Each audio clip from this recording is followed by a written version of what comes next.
quel est l'arbre que tu aimerais planter pour le léguer aux générations futures? Je crois que je partirai sur le Ginkgo biloba, qui a su renaître des cendres d'Hiroshima. Et pour moi, c'est vraiment l'exemple type de la résilience végétale.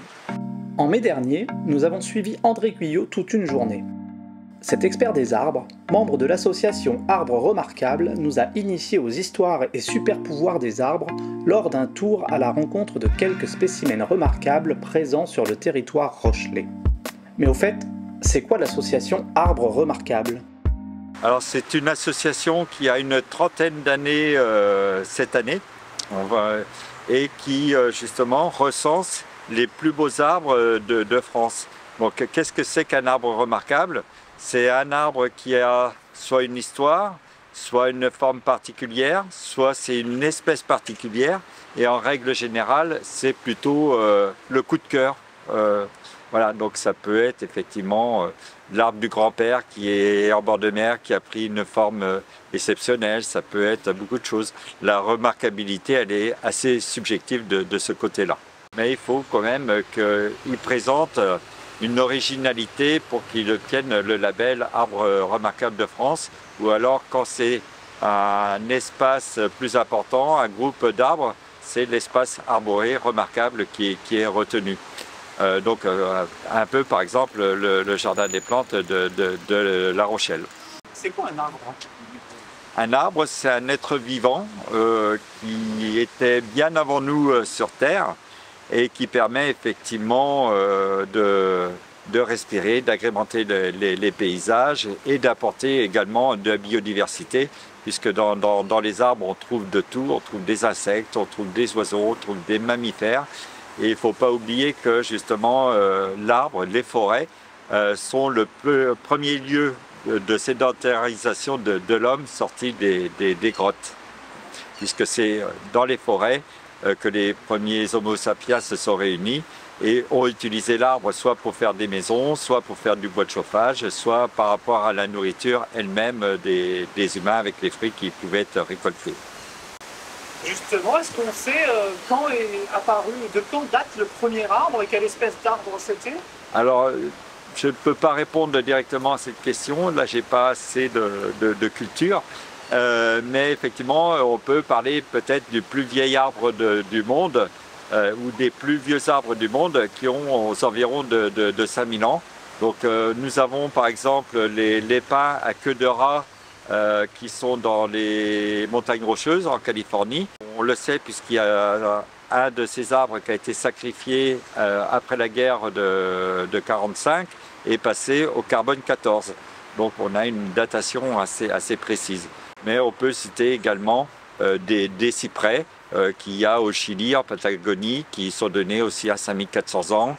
Un cyprès aussi dans l'ancienne Perse, en Afghanistan, Iran, qui a également cet âge-là. Et après, ça peut aller au-delà de ça, puisque effectivement, je pense dans les pays scandinaves où il y a un arbre qui, par ses drageons, c'est-à-dire les rejets qu'il fait sur ses racines, est donné à plusieurs dizaines de milliers d'années. C'est un peuplier faux-tremble et qui couvre une superficie de plus de 40 hectares.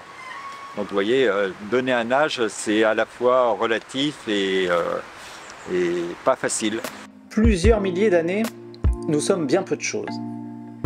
Et nous non plus, André, nous n'avons pas la science infuse, mais on a Google. Et de retour derrière notre écran, nous avons cherché quand sont apparus les arbres. Cela remonterait à environ 385 millions d'années. On ne prononce pas leur nom, car on ne sait pas le faire, mais on peut vous dire qu'ils ressemblaient, d'après les scientifiques, à des fougères avec un tronc de conifères dont la hauteur pouvait atteindre 40 mètres. Sur le territoire de la Charente-Maritime, le plus vieil arbre se trouverait du côté de Saintes. Donc on a effectivement sur le territoire charentais-maritime, du côté de Saintes, un chêne pédonculé qui a plus de 1000 ans. Labellisé arbre remarquable de France, bien sûr. Il a perdu une partie de ses branches à la tempête de 99. Il a perdu aussi une partie de son tronc avec des cavités qui se sont creusées et le bois qui s'est décomposé.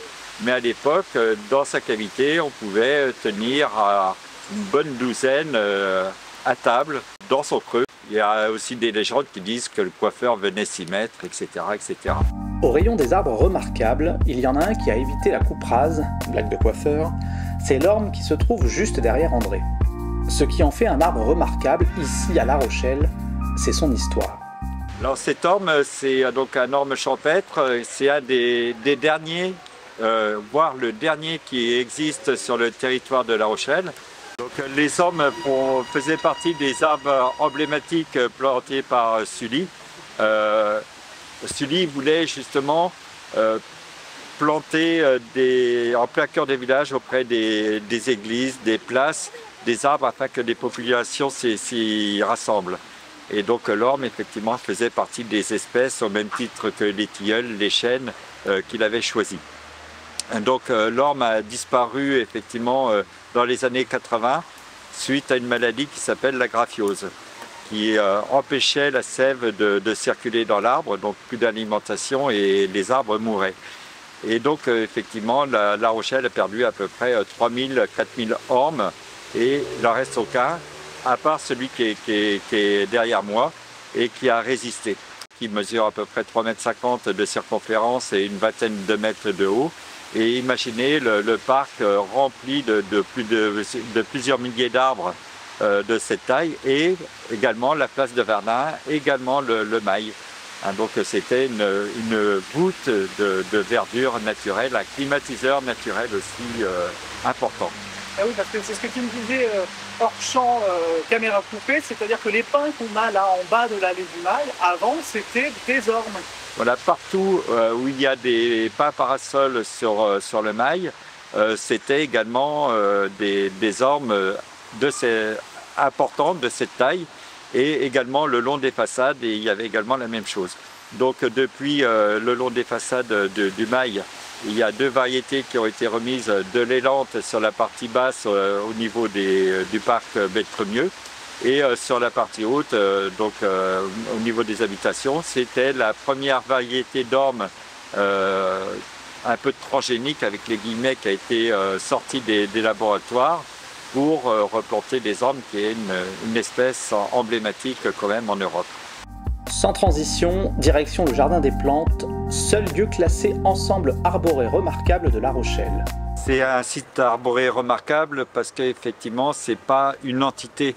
Le Jardin des Plantes de La Rochelle, il y a une multitude d'arbres de Auget qui ont 200 ans d'une manière générale, c'est-à-dire que dans l'histoire, c'était un jardin de jésuites qui est ensuite tombé dans le domaine public, et Napoléon, quand il est venu à La Rochelle, est tombé sous le charme de la cité maritime et les remparts, etc. Et il a fait don effectivement de ce jardin à la ville, et c'était la date de création des jardins botaniques un petit peu partout en France. Donc, ce jardin a évolué d'un jardin à l'anglaise à un jardin un peu plus à la française, etc.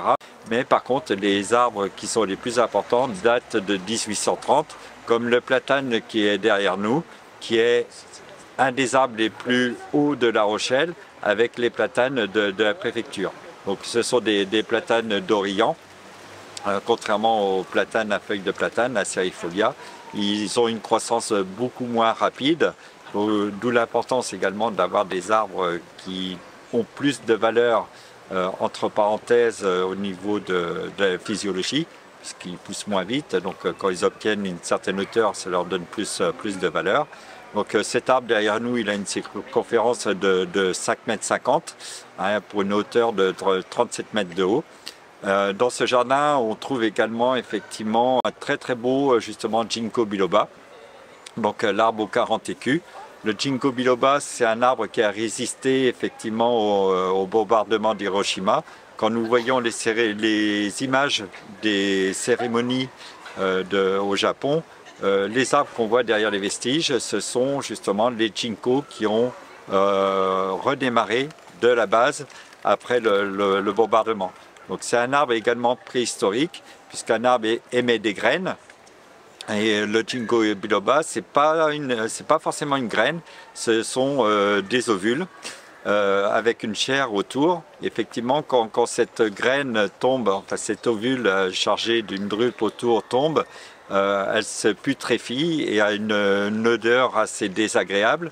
Mais en fin de compte, l'ovule a besoin de cette putréfaction pour permettre la germination.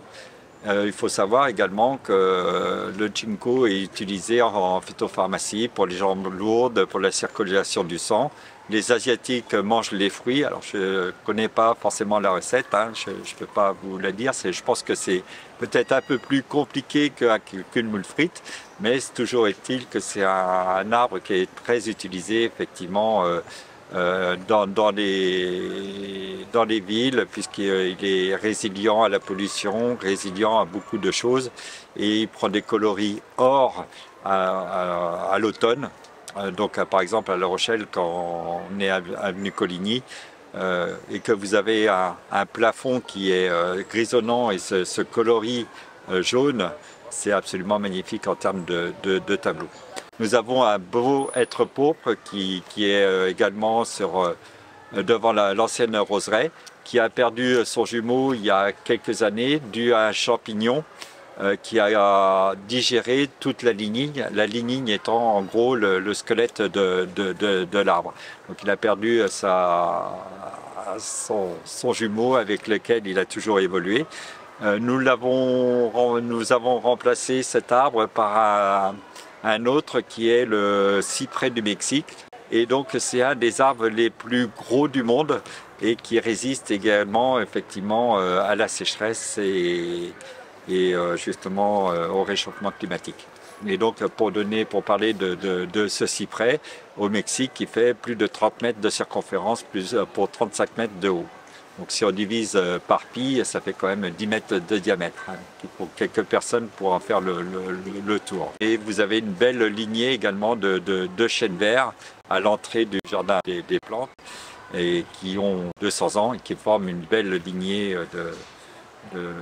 d'ombrage l'été, sous lequel la température tombe. J'imagine que alors, on comprend pourquoi cet espace est un espace remarquable. J'imagine qu'il fait partie des îlots de fraîcheur aussi recensés par la ville. Îlots de fraîcheur dont on aura bien besoin quand il va vraiment faire chaud là, avec le temps qui se...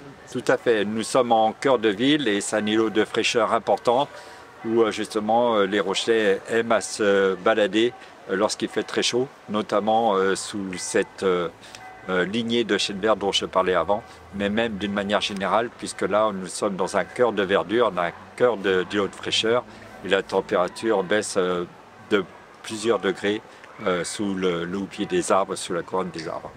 Les arbres, en plus d'être simplement beaux, ont le pouvoir de nous rafraîchir, de capter du carbone, d'abriter et de nourrir oiseaux et mammifères, et ils auraient bien d'autres super pouvoirs, comme la communication entre eux. Alors les arbres, effectivement, dans une même famille, se connectent entre eux par rapport aux racines. C'est-à-dire qu'au niveau racinaire, quand nous sommes dans une même espèce, alors on va prendre par exemple le genre des hêtres, des fagus, les racines se connectent par anastomose, comme un peu au niveau humain, des greffes. Et ils échangent des informations. C'est-à-dire que s'il y en a un qui est attaqué, l'autre peut venir en aide à travers ces connexions. Et inversement, s'il y en a un qui émet, entre parenthèses, des anticorps par rapport à une agression, l'autre viendra l'aider. Et une étude aux États-Unis, en Colombie-Britannique, a démontré effectivement que les hêtres commençaient à venir en aide aux autres êtres issus de leur propre semis avant d'aller aider les autres. Après, dans des espèces différentes, c'est-à-dire entre un hêtre et un magnolia que je vois là sur notre gauche, les connexions se font par des mycorhizes, c'est-à-dire que par le mycélium des champignons. N'importe quelle feuille qui se décompose au sol, n'importe quelle pelouse qui se décompose au sol émet justement des champignons, donc du mycélium, qui relie les racines entre elles. On peut parler peut-être d'un réseau de communication à l'Internet entre eux, quoi. Et c'est ce qui fait justement les liens entre eux. Quand ils se sentent agressés, des fois certains arbres émettent des molécules, et donc en disant à leurs voisins, méfiez-vous, je suis attaqué, mettez-vous en mode défense, c'est-à-dire rendez votre feuillage amer pour ne pas être brouté, etc. Et c'est pour ça que les mammifères mangent les feuilles de ces arbres à contrevent pour justement qu'ils soient comestibles. Avant de nous téléporter dans un autre site, une dernière question. C'est quoi les espèces d'arbres un peu endémiques ici à La Rochelle, en Charente-Maritime plus largement? Alors La Rochelle est quand même construite sur un rocher, et puis c'était des marais aux alentours. Donc on n'a pas véritablement d'essence endémique. Après, ça a été rapporté. Les essences endémiques, on tournerait plutôt autour du Tamaris gallica simplement, et des essences plus de marais. Au fil du temps, le frêne est venu s'installer, il y a plusieurs essences qui est venu s'installer. Donc le mot endémique, c'est peut-être pas le bon mot à utiliser. Par contre, les essences que l'on trouve le plus sur le territoire, qui résistent plus justement au terrain argilo-calcaire, avec un pH très élevé, c'est-à-dire entre 8 et 8,5, alors que la neutralité où poussent la plupart des arbres est aux environs de 7, nous trouvons beaucoup les chênes verts, effectivement les platanes, les pins, les robiniers faux acacias. Nous trouvons effectivement, nous trouvions justement les érables, mais avec le réchauffement climatique et le manque d'hygrométrie, on a tendance à les abandonner, comme les hêtres et les charmes que l'on trouve maintenant plus au nord de la Loire que sur nos territoires, et ce qui amène une nouvelle gamme à implanter, c'est-à-dire effectivement tout ce qui est mycopoulier, tout ce qui est de climat méditerranéen. Allez, direction Marcilly où un chêne à l'histoire remarquable nous attend. Sauf que sortir du parc sans s'arrêter devant un arbre avec André, bah c'est juste inconcevable. Alors donc c'est le pin Volemi. C'est une espèce qui a été redécouverte dans les montagnes bleues d'Australie il y a une quarantaine d'années au cours d'une randonnée. Donc maintenant c'est complètement sanctuarisé et donc les graines ont été récoltées sur place. Ça se multiplie très bien. Et chaque collectivité, chaque un peu collectionneur essaie d'en avoir chez eux. Nous, là, on l'a transplanté parce qu'il était plutôt côté muséum. Et avec la réverbération, il était en train de griller, de dépérir. Et depuis que nous l'avons transplanté un petit peu à l'ombre, eh ben, on voit quand même qu'il fait une croissance intéressante. Et puis, il aurait pu tourner un peu dans Jurassic Park quand on voit justement les feuilles. Ça permet aussi de dire que sur Terre, il est donné à peu près 65 000 espèces d'arbres différentes. C'est-à-dire que 65 000 genres différents. Et après, il y a tous les cultivars qui vont derrière. Et celui-ci, on sait jusqu'à combien il grimpe? Il me semble, à vérifier, mais il me semble que c'est 40-50 mètres. Pas mal. Allez, nous aussi, on décolle. Pour atterrir 10 mètres plus loin, au jardin Massieu. André a une histoire à nous y raconter. Le chêne de Marcilly peut bien attendre encore un peu. Alors c'est un jardin qui est lié justement à l'EHPAD de Massieu, qui est un jardin quand même public, mais qui est méconnu. C'est une petite perle quand même en centre-ville. Et nous trouvons dans ce jardin quand même quelques espèces d'arbres très intéressants, comme cet alignement d'if. Donc l'if dans la culture celtique, c'est l'arbre de vie et de mort. C'est un des rares conifères que quand nous le taillons est capable de faire des bourgeons sur le bois mort. Alors pourquoi arbre de vie et arbre de mort? Donc toujours la renaissance de bourgeons, même quand on les taille. Et de mort parce qu'on disait toujours qu'il ne fallait pas mettre des mammifères à proximité parce qu'ils mâchaient justement les fruits qui sont toxiques. Et en fin de compte, dans le fruit toxique, c'est uniquement la graine qui est toxique, pas la pulpe. Donc il faut savoir que les Celtes utilisaient effectivement ces graines qui pilonnaient et trempaient la pointe des flèches dans la décoction. Et si on ne mourait pas par rapport à la blessure de la flèche, on mourrait par rapport au poison, la toxine qui était générée. C'est un bois également qui est utilisé pour faire des arcs parce qu'à la fois souple et rigide. Et donc également l'arbre des cartomanciers de l'époque, puisque les runes étaient faites dans le bois d'if. Donc là aussi, et donc dans les cimetières celtiques, ils utilisaient beaucoup l'if parce que c'est un arbre justement en Bretagne, en Normandie, que l'on trouve beaucoup dans les lieux de sépulture par rapport à tout ceci, parce qu'il était toujours vivant. Hein, donc les racines toujours plongées en profondeur et le houppier, les couronnes toujours vertes vers la lumière, vers le ciel. Hein, donc d'où cette légende celtique autour de l'if ou Taxus en nom latin.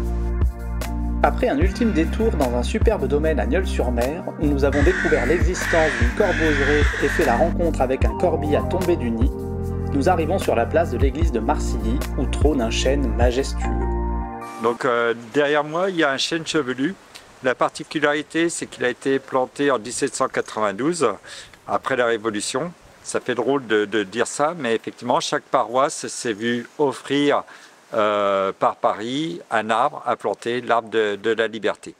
Donc ce chêne chevelu fait partie de ces arbres qui ont regroupé la paroisse de Saint-Sandre, Énande, Marcilly et Nieul-sur-Mer. Et ces arbres, il en existe très très peu maintenant, ils sont moins de 5 sur le territoire français de la Révolution de 1792. Ce qui s'est passé à la Restauration, il y en a beaucoup qui ont été guillotinés, c'est le cas de le dire, voilà, avec un petit peu d'humour. Et ensuite, les autres ont disparu au cours du temps, au gré des tempêtes, au gré justement de l'urbanisation, au gré effectivement du vieillissement des arbres. J'allais dire, celui-ci n'a pas été guillotiné, mais on voit qu'il n'a pas échappé à la potence. Qu'est-ce que c'est que ce dispositif-là, ce qui a l'air de le soutenir? Ce qui a été mis en place, c'est par rapport à un incident qui est survenu il y a une trentaine d'années, à savoir que la place n'était pas aménagée comme actuellement, et il y a un camion qui a arraché un bon tiers de l'arbre, d'où la blessure que vous voyez sur le tronc. Et donc la commune de Marcilly a tout de suite mis en place des mesures de sauvegarde à l'époque avec ce qu'on appelle un cerclage. Donc c'est un cerceau de fer autour de la blessure. Ils ont mis également une potence pour soutenir effectivement la partie qui était la plus lourde pour pas que l'arbre s'effondre.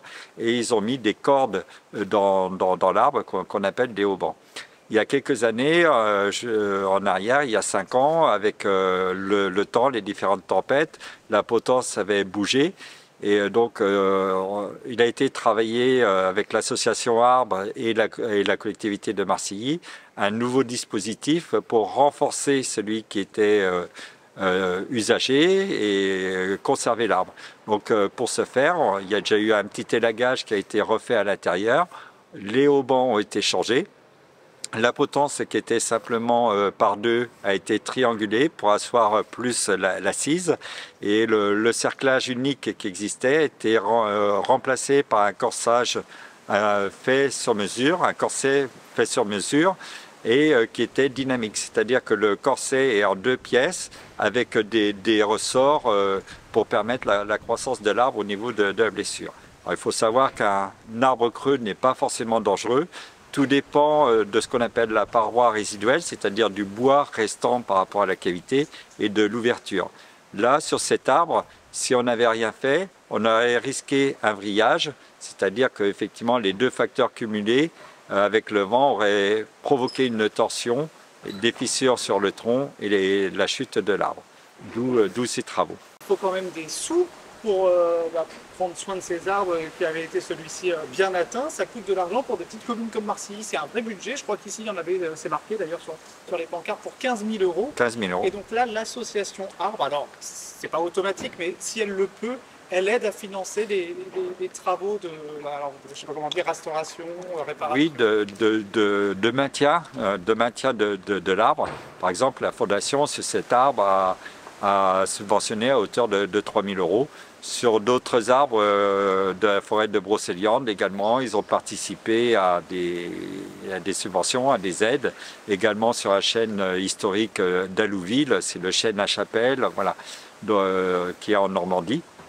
effectivement, dès qu'elle le peut et dès que les moyens sont insuffisants pour préserver les arbres, la Fondation participe au financement de restauration et de maintien des arbres.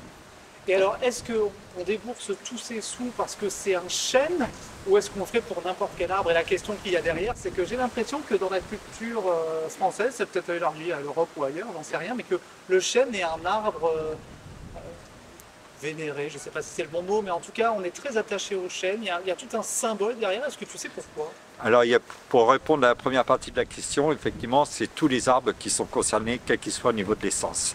Par contre, pour le chêne, effectivement, en France, en Europe et peut-être en France plus particulièrement, alors il y a l'histoire où la justice était rendue sous un chêne, par exemple par rapport à Saint-Louis. Et on revient aussi à la culture celtique où pour justement, à l'époque, quand on abattait un chêne, il y avait un certain rituel. Pour les Celtes, les chênes abritaient des nymphes et on ne pouvait pas les chasser comme ça, donc il fallait pratiquer une certaine cérémonie pour justement qu'elle bouge d'un arbre à un autre. Et ceux qui étaient pris à abattre des chênes sans ce rituel étaient sanctionnés. Donc je ne connais pas la sanction qui était appliquée à l'époque, mais il faut reconnaître que dès le Moyen-Âge ou avant le Moyen-Âge, effectivement, on préservait les arbres, et alors qu'actuellement, on cherche à créer des lois, à trouver des solutions pour préserver les arbres des abattages à tout prix. Mais si on remonte le temps, on s'aperçoit que ça existait avant. Et il y a aussi cette tradition, effectivement, des druides avec la cueillette du gui dans les chênes qui étaient guittés, hein, parce qu'on utilise le mot gui, parce que c'était extrêmement rare. Donc lorsque les Celtes trouvaient un chêne avec du gui, alors là c'était vraiment quelque chose qui était sanctuarisé et reconnu et auquel il ne fallait pas toucher. André, on voit, les arbres sont des êtres vivants, ça on s'en doutait, ils peuvent avoir des petits coups de calgon. Je me suis documenté et j'ai vu que les arbres étaient doués de sensibilité et que même ils avaient potentiellement des muscles. Alors qu'est-ce que c'est que cette affaire? Est-ce que tu as entendu parler de ça, toi? Alors on ne parle pas vraiment de muscles, de musculation, on parle de bois de réaction. C'est-à-dire que l'arbre émet des bois pour supporter sa charge et ce tout au long de sa vie. Donc on parle de bois de réaction, effectivement également quand il y a des blessures. C'est-à-dire qu'il existe des bois de tension et de compression. C'est-à-dire que justement quand vous avez un arbre qui est penché, si c'est un conifère, il va faire du bois plus sur la partie inclinée qu'on appelle des bois de compression pour supporter sa charge comme ça. Et ensuite sur les feuillus, on est plus sur du bois de tension, c'est comme si c'était un tendon qui retenait l'arbre. Donc on trouve toujours les deux sont toujours présents sur les arbres, ça c'est indéniable, mais le bois de compression est majoritaire sur les conifères et le bois de tension est majoritaire sur les feuillus. Et donc c'est ce qui fait que l'arbre peut croître même quand il y a des coups de vent, quand il bascule. Ou qui poussent pencher, ils supportent leur charge et c'est leur musculation à eux pour supporter leur feuillage et leurs branches. Ce qui fait qu'effectivement, un arbre qui est penché, il n'est pas forcément dangereux puisqu'il réagit de lui-même pour compenser les penchants. Et d'ailleurs, même un arbre de lui-même, quand il est penché, il va chercher à pencher par rapport à un boisement et il se retrouve tout seul. Donc dans un premier temps, il cherche la lumière, donc on parle de géotropisme. À un moment donné, quand il aura trouvé la lumière, il va chercher à se redresser. Donc là, on parle d'orthotropisme. Et à un moment donné, la cime, la flèche de l'arbre, va se retrouver dans l'axe du collet. Et là, on parle de gravitropisme.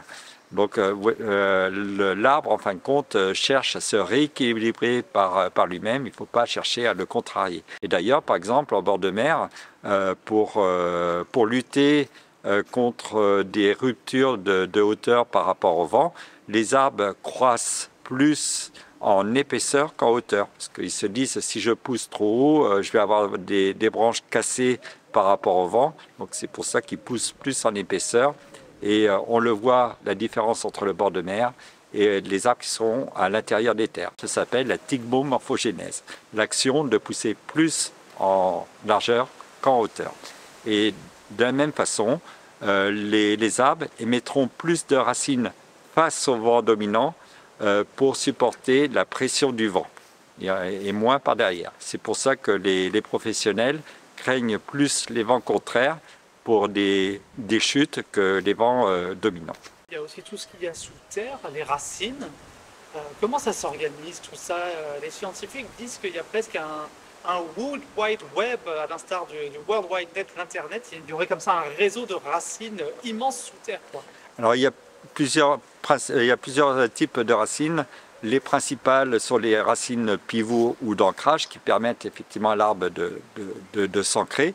Ensuite, il y a des racines de prospection qui permettent effectivement à l'arbre de coloniser et d'établir son assise pour stabiliser justement le haut. Et ensuite, il y a des racines d'alimentation. Ces racines d'alimentation, chacune a son rôle très important. Il y en a un, c'est pour l'ancrage, la deuxième, c'est la prospection, et la troisième, c'est l'alimentation. Et donc pour l'alimentation, c'est les racines qui se trouvent dans les 20 premiers centimètres de terre, d'où l'importance effectivement de ne pas, quand on crée des piscines, des tranchées, de ne pas toucher trop à la terre ou de le faire au minima, de manière à ce que ces racines continuent à alimenter l'arbre. À partir du moment où on retire ces racines, on prive l'arbre d'une chaîne d'alimentation. Il ne peut pas constituer de réserve pour remettre des feuilles l'année suivante. Et c'est là où on va commencer à avoir des problèmes physiologiques. L'arbre va commencer à avoir des feuilles plus petites, clairsemées, des branches qui meurent et donc des portes d'entrée aussi aux agents pathogènes que sont les champignons lignivores. Les champignons, tantôt facilitateurs de communication, tantôt poisons, ils sont en train de jouer un sale tour à l'un des arbres les plus emblématiques, certains le disent même magique, de La Rochelle. Le Paulownia de la charmante place de la Fourche. Alors déjà historiquement, ce Paulownia il a été planté en 1971 par Michel Crépeau. Quand Michel Crépeau est arrivé maire de La Rochelle avec le conseil municipal, ils ont décidé de planter plusieurs arbres dans les quartiers de la ville. Donc les deux qui subsistent, c'est le Paulownia qui est derrière nous et un cèdre qui est devant une grande enseigne à Villeneuve-les-Salines. Le Paulownia est un arbre qui demande beaucoup d'eau, qui pousse très vite et qui a une durée de vie très courte. Et donc la floraison, elle est violacée, là elle va arriver très prochainement. Donc effectivement, les champignons, ils sont à la fois facilitateurs de communication, comme nous en avons discuté tout à l'heure, mais dès lors qu'il y a une blessure ou un environnement urbain contraignant, il est également considéré comme pathogène, comme parasite, et arrive à dégrader effectivement la structure du bois. Donc il y a différents types de champignons. Il y en a un qui mange plus la lignine, c'est-à-dire un peu le bois, le squelette de l'arbre, et l'autre plutôt la cellulose, donc plutôt la chair, voilà, pour comparer. Le champignon a commencé à attaquer le tronc de l'arbre, puisque c'est un champignon que l'on trouve au niveau du collet, et qui, pour l'instant, suite à une expertise, a altéré juste le 10% du tronc. Donc pour cela, effectivement, il va falloir une surveillance régulière. Il n'est pas prévu de l'abattre dans les médias. Donc tous les 2 ans, je pense qu'il y aura une expertise qui correspond à la fois à un test de traction simulant des vents forts, avec des capteurs sur le tronc et des calculs d'élasticité pour voir jusqu'où justement la propagation du champignon va, et également ce qu'on appelle une tomographie, ça correspond à une IRM, voir par des ondes électriques qui traversent le bois, l'aggravation des parties altérées du tronc. Et c'est suite à ça où justement il sera décidé de mettre telle ou telle mesure en place, soit des haubans, soit justement des étais pour supporter la structure. Mais l'objectif, je pense qu'il est de conserver cet arbre au maximum, puisque c'est un arbre emblématique de cette placette et de la ville de La Rochelle. Certains disent même qu'il est magique. Alors est-ce que tu ressens cette magie, toi? Comment tu l'expliques, ce phénomène? Alors cette magie, je pense qu'elle est, elle est plus esthétique et son emplacement. Il y a beaucoup de choses qui se passent sous les arbres. Il y a un proverbe sioux qui dit que justement les arbres se souviennent des conversations qui se sont passées dessous. D'où peut-être cette magie, parce que je pense qu'il y a eu beaucoup de déclarations. C'est le cœur plein de magie et rassuré que nous quittons la place de la Fourche pour notre dernière étape. Direction le plus vieil arbre de La Rochelle. Nous sommes devant le chêne vert du casino, qui mesure 3 mètres, 3 mètres 50 de circonférence et qui est pour moi le plus vieux de La Rochelle avec ses 300 ans, voire un petit peu plus. On pourrait presque dire que Richelieu l'a vu au niveau du siège.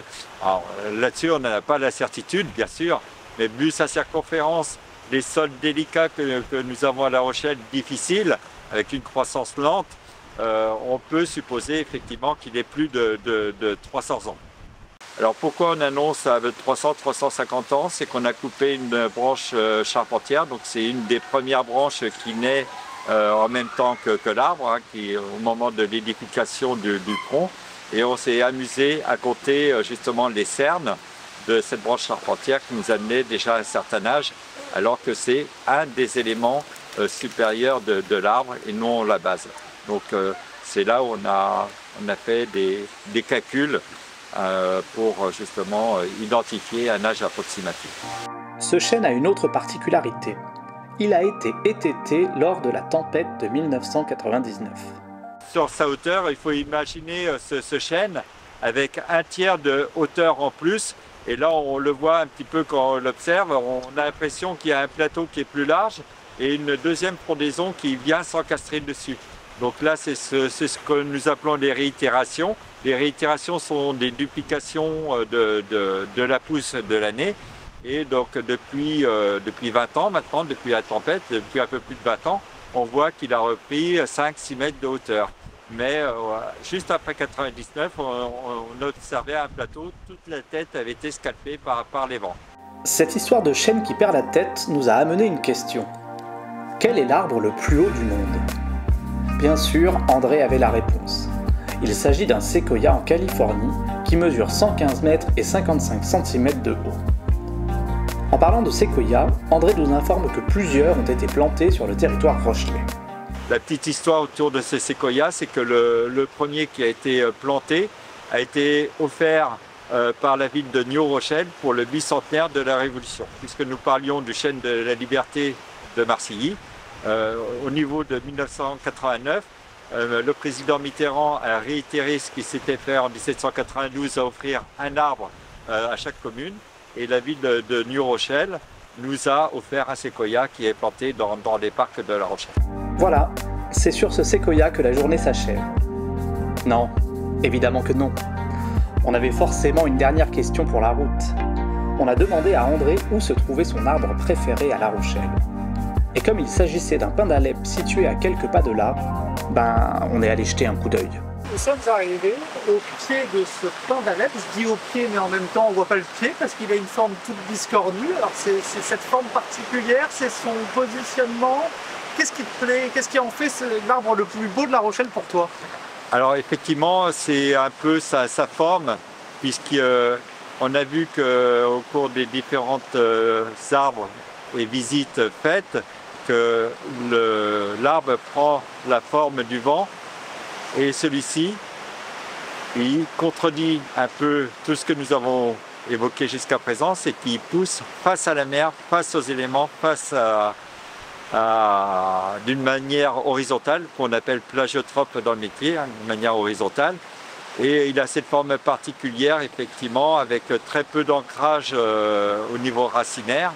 Et c'est la force de la résistance de l'arbre et de son positionnement qui m'interpelle, et cette résilience à vouloir contrarier ce que l'homme voudrait qu'il fasse. Bon, il est quand même, on voit qu'il est un petit peu aidé quand même. Alors l'étai que l'on voit derrière, c'est un étai qui est dynamique, c'est-à-dire qu'il avait commencé à bouger un petit peu lors d'un hiver également très pluvieux, où avec le poids de ses branches, de ses feuilles, il commençait à s'affaisser. Et donc il a été pris la décision effectivement de poser un étai avec une sangle qui le retiendrait uniquement s'il devait basculer. On laisse cette dynamique afin qu'il continue à se muscler, comme on l'avait évoqué tout à l'heure, à travers ces bois de réaction. Avant la dernière question terrible des pandas rouges, je voudrais qu'on refasse un petit peu dans le temps. En tout début de journée, on a pas mal parlé d'association arbre. Il y a une question que je ne t'ai pas posée à ce moment-là, c'est que j'ai l'impression que, bien sûr, vous êtes des amoureux des arbres et qu'il y a une certaine poésie qui se dégage de votre rapport aux arbres. D'ailleurs, quand on va sur le site, on peut voir des citations. Est-ce que toi, il y en a une comme ça qui te vient On peut citer Victor Hugo qui disait que c'est une triste chose que la nature parle aux gens humains et que celui-ci ne l'écoute pas.